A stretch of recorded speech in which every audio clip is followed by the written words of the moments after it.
حضور علیہ السلام نے فرمایا کہ میں نے دیکھا آسمان کے سارے فرشتے میرے عمر کی عزت کرتے ہیں، اور فرمایا کہ میں نے دیکھا کہ سارے شیاطین جنات میرے عمر سے ڈرتے ہیں، اور ایک حدیث میں فرمایا کہ شیطان عمر کے سائے سے بھاگتا ہے۔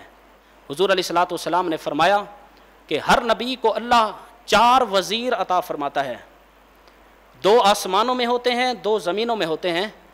فرمایا کہ وزیر آیا من اہل السماء فجبرائیل و میکائیل، فرمایا میرے 2 وزیر جو آسمانوں میں ہیں وہ حضرت جبرائیل ہیں اور حضرت میکائیل ہیں، ووزیر آیا من اہل الارض فابو بکر و عمر، اور میرے 2 وزیر جو زمینوں کے اندر ہیں وہ حضرت ابو بکر صدیق ہیں اور حضرت عمر بن خطاب ہیں۔ حضرت عمر بن خطاب 10 مبشرہ صحابہ میں آپ کا دوسرا نمبر ہے، وہ خوش نصیب صحابہ جن کو چلتے پھرتے میرے آقا نے جنت کی بشارت عطا فرمائی تھی، ان میں دوسرے نمبر پر ہمارے آقا نے حضرت عمر کا نام لیا۔ اس امت میں ہمارے آقا کے بعد جو افضل ترین شخصیات ہیں، افضل ترین شخصیات میں بھی دوسرا نمبر حضرت عمر کا ہے، پہلا نمبر جناب سیدنا صدیق اکبر رضی اللہ تعالیٰ عنہ کا ہے۔ حضرت عمر بن خطاب رضی اللہ تعالیٰ عنہ آپ کو جب خلافت کے لیے سیدنا صدیق اکبر نے منتخب فرمایا، آپ کا وصال کا بالکل وقت قریب تھا، تو کسی نے پوچھا کہ اے ابو بکر اپنے بعد کس کو خلیفہ منتخب کر کے جا رہے ہو، یہ امت کس کے حوالے کر کے جا رہے ہو؟ تو سیدنا صدیق اکبر نے حضرت عمر کا نام لیا، لیکن حضرت عمر کی سختیاں مشہور تھیں کہ حضرت عمر بن خطاب حق و باطل کے درمیان فرق کرنے والے، فارق الحق والباطل میرے آقا نے لقب دیا، تو لوگ جانتے تھے کہ حضرت عمر کتنی سختی کے ساتھ اسلام پر عمل کرواتے ہیں۔ تو کسی نے سیدنا صدیق اکبر کے سامنے حضرت عمر کی سختی کا ذکر کیا کہ اے ابو بکر اللہ کو جا کر کیا جواب دو گے کہ ساری امت اتنے سخت بندے کے حوالے کر کے جا رہے ہو، اللہ کو کیا جواب دو گے؟ آخری وقت ہے جناب صدیق اکبر کا، اس وقت حضرت صدیق اکبر نے فرمایا تھا ہاں اللہ کو دینے کے لیے میرے پاس جواب ہے۔